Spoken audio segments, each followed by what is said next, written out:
मैं कहती हूँ जी, यदि हम रूहानी को अपने साथ अपने पास रखना चाहते हैं तो हमें उसका साथ देना चाहिए, वरना 18 वर्ष की तो वो हो ही गई है।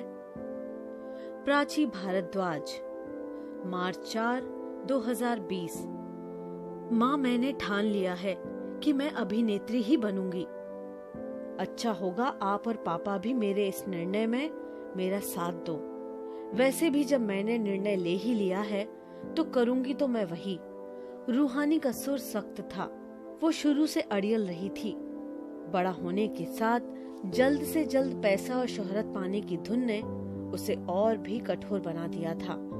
माता पिता का उसके निर्णय में साथ देने या ना देने से उसे कोई फर्क नहीं पड़ता था। जब से उसकी एक सहेली ने उसे एक एजेंट से मिलवाया था और उस एजेंट ने रूहानी को टेलीविजन पर उच्च कोटि की अभिनेत्री बनवाने के सुनहरे ख्वाब दिखाए थे, तब से रूहानी लगातार वही सपना देख रही थी। वो एजेंट भी लगभग रोज ही उसे फोन करता और जल्दी नोएडा पहुंचने को कहता। रूहानी भी उसी समय अपने माता पिता से जिद करने लगती। मैं कहती हूँ जी, यदि हम रूहानी को अपने साथ अपने पास रखना चाहते हैं तो हमें उसका साथ देना चाहिए, वरना 18 वर्ष की तो वो हो ही गई है। घर छोड़कर चली गई तो हम क्या कर पाएंगे। उसकी जिद के आगे माँ ने हार मान ली थी। अब वे अपनी बेटी को खोना नहीं चाहती थी, इसलिए उसके पिता को समझा बुझा रही थी। क्या तुम जानती नहीं हो कि वो कैसी दुनिया है? जितनी चकाचौंध है उतना ही तनाव भी, जितना पैसा है उतनी ही प्रतिस्पर्धा भी, जितनी जल्दी शोहरत मिलती है उतना ही कठिन उस शोहरत को अपने पास बनाए रखना होता है। तुम्हें लगता है कि रूहानी इतनी कठिन जिंदगी जी पाएगी? और नोएडा यहाँ रखा है क्या? कितनी दूर है हमारे शहर से, वहाँ अकेली कैसी रहेगी वो? पिता अब भी राजी न थे, लेकिन वयस्क बेटी की जिद के आगे कब तक टिक पाते। रूहानी ने अपना बोरिया बिस्तर बांधा और निकल पड़ी घर से। पटरियों पर तेजी से दौड़ती ट्रेन से खिड़की से बाहर झांकते हुए, भागते हुए पेड़ों के साथ उसके मानस पटल पर अतीत के क्षण भी दौड़ने लगे। कैसे उस एजेंट ने रूहानी को देखते ही 2-3 टीवी धारावाहिकों की बात कह डाली थी। अरे रूहानी, तुम एक बार नोएडा आओ तो सही। ऑडिशन में तुम्हारा नंबर लगाना मेरा काम है। मैं दावे से कह सकता हूँ कि तुम्हारा चयन हो जाएगा। फिर तुम्हें एक मैनेजर की आवश्यकता पड़ेगी। चलो, उसका इंतजाम भी करा दूंगा। अब बस रातों रात स्टार बनने की तैयारी कर लो डार्लिंग। ट्रेन में अकेले नोएडा जाते हुए वो सोचती जा रही थी, आज मैं इस भीड़ का हिस्सा हूँ। मुझे कोई नहीं जानता। मैं भी इन लोगों में इन्हीं की तरह खो गई हूँ। लेकिन वो दिन दूर नहीं जब मैं इसी भीड़ की रोल मॉडल होंगी। मन ही मन मुस्कुराती रूहानी पर किसी का ध्यान नहीं था। आज वाकई वो इस भीड़ का हिस्सा थी, लेकिन भविष्य किसने देखा है? शायद इसलिए भविष्य के सपने सजाना दिखाना आसान है। बहुत सी दुकानें इसी स्वप्न भविष्य को बेच रही हैं। बहुत से लोग दूसरों के भविष्य को दिखाकर अपना वर्तमान सुधार रहे हैं। नोएडा पहुंचते ही रूहानी ने उस एजेंट से संपर्क साधा। फिर उसी ने रूहानी को नोएडा से सटे एक सस्ते से गांव में पीजी में एक कमरा दिलवा दिया। रूहानी के साथ वहां 3 लड़कियां और रहती थीं। कमरे की हालत देख रूहानी के सपने थोड़े चटकने लगे। बोली, आपने तो कहा था कि आप मुझे रातों रात स्टार बना दोगे, पर यहाँ तो डोंट बी सिली रूहानी। स्टार बनने में मेहनत लगती है। पहले पेड़ उगाओ, फिर आम खाना। खैर छोड़ो ये फिजूल की बातें। मैंने कल तुम्हारे लिए एक ऑडिशन में नंबर लगाया है। ठीक 10 बजे पहुंच जाना इस पते पर। वो उसे पता लिखा कागज पकड़ा गया। सुबह सुबह तैयार हो रूहानी निश्चित समय पर निर्धारित स्थान पहुंच गई। नई जगह, नई संस्कृति। रूहानी थोड़ा असहज अनुभव कर रही थी। वहाँ लंबी कतार लगी थी। रूहानी का नंबर आते आते तीसरा पहर आ गया। भूखी प्यासी रूहानी थकान से बेहाल थी। अपना नाम पुकारे जाने पर चेहरा थोड़ा सवार कर वो अंदर पहुंची। जो लाइनें उसे दी गई थीं, उसे उसने याद कर लिया था। किंतु पहली बार कैमरे के सामने बोलने के कारण उसके चेहरे पर कोई हाव भाव न आ पाए। एक रोबोट की भांति उसने लाइनें बोल दी। जाहिर है वो उस ऑडिशन में नहीं चुनी गई। एक तो अनुत्तीर्ण होने का दुख, ऊपर से एजेंट से अच्छी खासी डांट सुननी पड़ी, वो अलग। एजेंट उसे अलग अलग जगह ऑडिशन पर भेजता, किंतु कैमरे के सामने आते ही पता नहीं रूहानी को क्या हो जाता। इसी भागदौड़ में 3 माह गुजर गए। घर से जो पैसे लाई थी वो खत्म होने लगे थे। साथ ही रह रही अन्य लड़कियों का भी यही हाल था। सभी इस रूपहली दुनिया का हिस्सा बनने आई थी, किंतु कामयाबी किसी के भी हाथ नहीं लग रही थी। रूहानी के चेहरे का फायदा उठाने और कैमरे के प्रति उसकी झिझक मिटाने हेतु एजेंट ने पहले उसे मॉडलिंग करवाने की सोची। नियत समय पर रूहानी मालवीय नगर की गलियों में स्थित मॉडलिंग एजेंसी पहुंच गई। वहां भी लड़कियों की लंबी कतार। वहां का एजेंट बेशर्मी से लड़कियों के बदन को छू रहा था, हर लड़की के बदन के हर हिस्से का नाप ले रहा था और जोर जोर से उसे दूसरे लड़के को बताता जा रहा था, जो उसे एक कागज पर लड़कियों के नाम के आगे लिखता जा रहा था। हद तो तब हुई जब उसने रूहानी के आगे खड़ी लड़की के नितंब दबाकर पूछा, असली है? रूहानी के लिए ये सब अप्रत्याशित था, लेकिन कहते हैं ना, भट्टी में तपकर ही सोना कंचन बनता है। धीरे धीरे रूहानी भी ऐसे कल्चर की आदी हो गई। उसकी झिझक खुलने लगी, उसके हाव भाव, उसकी भाव भंगिमा में खुलापन आ गया। छोटे मोटे विज्ञापन कर कुछ पैसा भी आने लगा था। इस शहर में रहना अब रूहानी के लिए संभव होता जा रहा था। शायद रूहानी के एजेंट ने अपना लक्ष्य पाने को सही मार्ग अपनाया था। कुछ था उसकी आंखों में, उसके चेहरे में, जो उस एजेंट ने भांप लिया था। रूहानी को उसने फिर एक टीवी धारावाहिक के ऑडिशन हेतु भेजा। इस बार रूहानी के सपने सिर्फ हवाई नहीं थे। रूहानी को एक छोटा सा रोल मिल गया, लीड एक्ट्रेस की ननद की भूमिका निभाने का। शुरू में रूहानी को ये काम भी और कामों जैसा ही प्रतीत हुआ, जैसे दफ्तर जा रही हो। उतनी ही मेहनत, वैसी ही समय सारणी, बल्कि छुट्टियां उससे कहीं कम। न कोई शनिवार, न कोई इतवार, चाहे बुखार ही क्यों न आए, दवा फांको और चलो काम पर। किंतु जैसे जैसे उस धारावाहिक की टीआरपी बढ़ने लगी, लोग उसके किरदार को पहचानने लगे। रूहानी का मकान मालिक अब उससे तमीज से पेश आता। कभी कभार उसके बच्चे अपने मित्रों सहित रूहानी के साथ सेल्फी लेने चले आते। उसे अच्छा लगता जब उसका एजेंट उसे किसी वेशभूषा में बाजार जाने से मना करता। अब तुम एक सेलिब्रिटी हो डार्लिंग, यो उठकर अब तुम मार्केट नहीं जा सकती हो।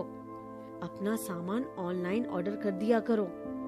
धारावाहिक करते करते रूहानी को 1 साल होने को आ रहा था। इस बीच अपने माता पिता से उसका संपर्क बहुत ही कम रह गया था। क्या करती, समय ही नहीं था उसके पास। जब कभी मिलना होता तब उसके माता पिता ही चले आते उसके पास, लेकिन तब भी वो उनके साथ बहुत ही कम समय व्यतीत कर पाती। बेटा, इन अखबारों में तेरे और उस एक्टर के बारे में न जाने क्या क्या ऊट पटांग छपता रहता है। इस बार माँ ने बात छेड़ी थी। अभी तेरी उम्र ही क्या है, और इन बदतमीजों को देखो, कुछ भी छापते रहते हैं। रूहानी चुप रही थी। भले ही उसकी उम्र अभी केवल 19 वर्ष की थी, किंतु सफलता और शोहरत का फल वो चखने लगी थी। फिर ऐसे में परिपक्वता जल्दी आ जाना क्या बड़ी बात है। सह कलाकार विनोद उसे बहुत पसंद था। हो सकता है उसकी आंखों के भाव किसी पत्रकार ने पकड़ लिए हों। उड़ती चिड़िया के पंख गिरना कला जो होती है इनकी। इन्हीं रिपोर्टों के चलते विनोद को रूहानी के मन की बात ज्ञात हो गई थी। एक दिन मौका देख उसने रूहानी को कॉफी डेट पर बुलाया। दोनों को एक दूसरे का साथ पसंद आया। फिर तो अक्सर वे शूटिंग के बाद मिलने लगे। कभी कॉफी तो कभी डिनर, कभी पब तो कभी डिस्को। 35 की उम्र पार कर चुके विनोद के साथ एक कमसिन सुंदरी लग गई थी। एक रात 5 सितारा होटल के डिस्को की भीड़ में नाचते नाचते विनोद ने अचानक रूहानी के अधरों पर अपने होंठ अंकित कर दिए। इस अप्रत्याशित घटना से रूहानी कुछ कांप उठी। लेकिन विनोद ने उसकी कमर पर अपनी बाहों के घेरे को और कस दिया। फिर लगातार 1, 2, 3 चुंबनों के बाद रूहानी भी उसकी लौ में बह गई। उसी होटल में पहले से बुक कमरे में विनोद ने रूहानी को अपना बना लिया। फिर रूहानी को विनोद का भरी भीड़ में हाथ पकड़ने या हंसकर उसके कंधे पर झूल जाने में कोई आपत्ति न रहने लगी। धीरे धीरे मीडिया में इन दोनों के प्रसंग इनकी तस्वीरों के साथ उछलने लगे। एजेंट के ऐतराज करने पर भी रूहानी ने एक न सुनी, लेकिन मीडिया के कुछ पूछने पर दोनों यही कहते कि वे सिर्फ दोस्त हैं। दोनों की नजदीकियों के किस्से लोग मजे ले लेकर पढ़ते सुनते। यूनिट के अन्य कलाकार भी उनकी वैनिटी वैन के अंदर खिल रही उनकी दास्ताने मोहब्बत की कहानियां सुनाते। इस विषय में माँ का फोन आने पर रूहानी उन्हें झड़क देती, क्या माँ तुम भी इन प्रेस वालों की बातों में आ जाती हो? अच्छा अब रखती हूँ, मेरी शूटिंग चल रही है। सोनी चैनल पर चल रहे तुम्हारे बिना जिया जाए ना धारावाहिक की लीड अभिनेत्री माँ बनने वाली है। अब ज्यादा दिन तक ये रोल नहीं निभा पाएगी। तुम कहो तो उसके डायरेक्टर से इस विषय में तुम्हारी बात चलाऊं? रूहानी के एजेंट ने उसे अंदर की खबर दी तो रूहानी ने हामी भर दी। अपने करियर में आगे बढ़ने से वो खुश थी। आज का अखबार पढ़ा तुमने रूहानी? अचानक अपनी सह अभिनेत्री मिथिला का फोन आने पर रूहानी को आश्चर्य हुआ। आखिर मिथिला की उससे सिर्फ नाम की बनती थी। मीडिया के सामने या पार्टियों में एक दूसरे के गाल पर चुंबन अंकित करने के सिवा शायद ही इनमें कोई बातचीत होती हो। अभी नहीं, टाइम ही नहीं मिला। वो दरअसल मुझे सोनी चैनल पर चल रहे तुम्हारे बिना जिया जाए ना धारावाहिक की लीड अभिनेत्री का रोल ऑफर हुआ है ना, उसी की तैयारी में व्यस्त थी। क्यों, ऐसा क्या आया है अखबार में? वो रोल तुम्हें ऑफर हुआ है? मिथिला की हंसी की आवाज से रूहानी और भी हैरान हुई। यहाँ इस इंडस्ट्री में तो रोल छीनने की होड़ लगी रहती है। इस खबर से तो मिथिला को रोना चाहिए था, लेकिन मुझे लीड एक्ट्रेस का रोल मिलने पर वो हंस रही है।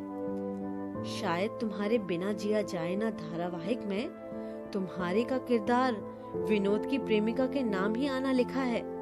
वो दरअसल इस धारावाहिक की असली अभिनेत्री विनोद के बच्चे की माँ बनने वाली है और दोनों शादी कर रहे हैं। मैंने सोचा विनोद तुम्हारा इतना अच्छा दोस्त है तो तुम्हें तो ये खबर पता ही होगी। मिथिला ने आग में घी डाला। रूहानी का मन धुड़क उठा कि उसके साथ इतना बड़ा धोखा, विश्वासघात। उसने तेजी से फोन जमीन पर पटक मारा। उसका मन शोक, घृणा, संताप से भर उठा। वो वहीं जमीन पर पसर गई। न जाने कितने घंटे वहीं पड़ी रही। देर शाम तक उसका एजेंट उसके घर के अंदर प्रवेश होते हुए बड़बड़ाया, कहाँ हो यार रूहानी, कब से तुम्हारा फोन ट्राई कर रहा हूँ। फिर उसकी दशा देखकर वो समझ गया कि खबर रूहानी तक पहुँच चुकी है। उसी ने रूहानी को वहाँ से उठाया, पानी पिलाया और फिर बिस्तर पर लिटाया। अगली सुबह भी एजेंट वहीं था। गुड मॉर्निंग कहते हुए उसने रूहानी को चाय का कप थमाया। क्या हुआ डार्लिंग? ऐसा तो होता रहता है। You don't need to get so upset. Really? तुम्हें वाकई लगता है मुझे अपसेट नहीं होना चाहिए? उस कुत्ते ने मेरे साथ। रूहानी फुफकार रही थी। देखो रूहानी, बीत गई सो बात गई। यहाँ काम करना है तो चमड़ी मोटी करनी पड़ेगी। टीवी की दुनिया लाजवाब है। रातों रात प्रसिद्धि, रातों रात कामयाबी। कल तक तुम एक छोटे से शहर की अनजान जिंदगी जीने वाली लड़की थी, लेकिन आज तुम घर घर में जानी मानी हस्ती बन चुकी हो। तुम्हारे पास पैसा है, शोहरत है, लोग तुम्हारे आगे पीछे दौड़ते हैं। उस पर तुम्हारी उम्र ही क्या है। अभी तुम्हें सालों साल काम करना है, इसलिए तुम्हें अपने आप को बहुत ज्यादा तवज्जो देनी होगी। जितना तुम आगे बढ़ती जाओगी उतना ही लोग तुम्हें कम समझ पाएंगे और यही तुम्हारे लिए अच्छा है। तुम्हारे निर्णय केवल तुम्हारे अपने हित में होने चाहिए, न कोई पारिवारिक निर्णय, न कोई भावनात्मक फैसला। पूरी दुनिया की नजर है तुम पर, ऐसे में कमजोर नहीं पड़ सकती तुम। इसका समय नहीं है तुम्हारे पास। एजेंट ने रूहानी को खूब समझाया, लेकिन हर इंसान अलग मिट्टी का बना है, सबका व्यक्तित्व अलग होता है। रूहानी को ऐसे फरेब की कतई उम्मीद नहीं थी। जनवरी की सर्द हवाओं के साथ बाहर फैला घना कोहरा उसके अंदर भी जमने लगा था। बाहर का उदास रंगहीन मौसम उसके अंदर भी पसरने लगा था। रूहानी न ढंग से खाती, न किसी से बातचीत में उसका मन लगता, न मुस्कुराती। कई दिन लग गए उसे सामान्य होने में, किंतु समय अपना चक्र घुमाते हुए सबको अपनी धुरी पर ले ही आता है। लेकिन इस बीच उसके हाथ से वो लीड एक्ट्रेस का रोल जाता रहा। अब उसके पास कोई काम नहीं था, फिर भी वो थी तो एक टीवी अभिनेत्री ही। अपना रहन सहन उसे उसी हिसाब से बरकरार रखना था। पैसे भी खत्म होते जा रहे थे। इसी बीच उसके जो हाथ आया वही काम करने का निश्चय किया। एजेंट की मदद से उसने एक रियलिटी शो में भाग लिया। शो देश के बाहर था। रूहानी प्रसन्न थी कि इस बहाने वो विदेश घूम आएगी और कुछ पैसा भी कमा लेगी। शो में उसकी मुलाकात रंजन से हुई, जो उसका टीममेट था। रंजन भी एक छोटे से शहर का लड़का था, जो इस रंगीली दुनिया में अपने को आजमाने आया था। अभी तक उसे सिर्फ धक्के ही मिले थे। ये उसका पहला शो था। रूहानी और रंजन की अच्छी पटने लगी। टूटे दिल को एक सहारा मिलने लगा था। रंजन और रूहानी का अच्छा तालमेल उन्हें जीत की ओर अग्रसर करता गया। आखिर उन दोनों की टीम जीत गई। अच्छा खासा पैसा मिला। अपने देश लौटते समय हवाई जहाज में रंजन ने रूहानी का हाथ अपने हाथ में लेकर कहा, अपनी टीम जारी रखोगी? क्या तुम मेरा प्यार स्वीकार करोगी रूहानी? रंजन ने रूहानी को प्रपोज कर दिया। रूहानी बेहद खुश थी। एक तो जीत, उस पर पैसा और अब प्यार भी। और क्या चाहिए किसी 21 वर्षीय को? रंजन अब तक पीजी में रहता था और रूहानी किराए के घर में रहती थी। दोनों मिलते, संग साथ समय व्यतीत करते, फिर अपने अपने घर लौट जाते। रूहानी, ऐसे तो जो पैसा हम दोनों ने जीता है वो खत्म होता चला जाएगा। इससे अच्छा है हम उसे अपने भविष्य के लिए कहीं निवेश कर दें। रंजन की बात में तर्क था, अतः दोनों ने आपसी सहमति से एक घर बुक करा लिया। तुम लोन की चिंता मत करना, तुम्हें इस झंझट में पड़ने की कोई आवश्यकता नहीं है। कुछ राशि हमारे पास है ही और कुछ मैं पर्सनल लोन ले लूंगा। EMI में भरता रहूंगा, बस कागजी कार्रवाई करवा लेते हैं। लोन लेने की आवश्यकता के कारण घर रंजन के नाम बुक हुआ। रात को सोते समय उसने रंजन का हाथ हौले से अपने पेट पर रख दिया। बस इतना इशारा काफी था। रंजन समझ गया। तुम बस हमारे घर को सजाने की चिंता करो, ये तुम्हारा डिपार्टमेंट है। रंजन की इन बातों से रूहानी चहक उठी थी। रूहानी ने अपने एजेंट के द्वारा रंजन को काफी काम दिलवाया और खुद घर सजाने बसाने में व्यस्त रहने लगी। कभी कभार एक दो भूमिका निभा लेती, लेकिन काम का बोझ और दबाव उसे अब रास न आता। अब उसका मन प्यार घर गृहस्थी में रमने लगा था। रंजन और वो रहते भी एक ही घर में थे। आजकल का प्यार ना तो सीमाएं जानता है और ना ही मानता है। उन दोनों ने अभी शादी नहीं की थी, लेकिन पति पत्नी के रिश्ते की डोर थाम चुके थे। रंजन नई नवेली दुल्हन की तरह रूहानी को उठाकर कमरे में ले जाता और दोनों प्रेम रस में भीगकर आनंदित हो उठते। यूं ही साथ रहते हुए प्यार के सागर में हिचकोले खाते दोनों रिश्ते के अगले पड़ाव पर पहुंच गए। माना कि दोनों ने सोच समझकर ये कदम नहीं उठाया था, किंतु प्यार के बीज को पनपने से कोई रोक पाया है भला? जब रूहानी को पता चला कि वो गर्भवती है, तो उसने रंजन को बताने की सोची। थोड़ा डर भी था मन में कि पता नहीं रंजन की प्रतिक्रिया कैसी होगी। रात को सोते समय उसने रंजन का हाथ हौले से अपने पेट पर रख दिया। बस इतना इशारा काफी था। रंजन समझ गया। इस खुशी के मौके पर उसने रूहानी के गाल पर अपने प्यार का चुंबन अंकित कर दिया। रूहानी प्रसन्न भी थी और संतुष्ट भी। अब वो रंजन से जल्दी शादी करना चाहती थी। जीवन की नाव सुख सागर में गोते लगा रही थी कि अचानक एक दिन रंजन की गैर मौजूदगी में रूहानी ने उसका फोन उठा लिया। दूसरी तरफ से एक लड़की बोल रही थी, हेलो, कौन बोल रहा है? आपको रंजन से बात करनी है ना? वो इस समय घर पर नहीं है, मार्केट गया है। गलती से फोन घर भूल गया है।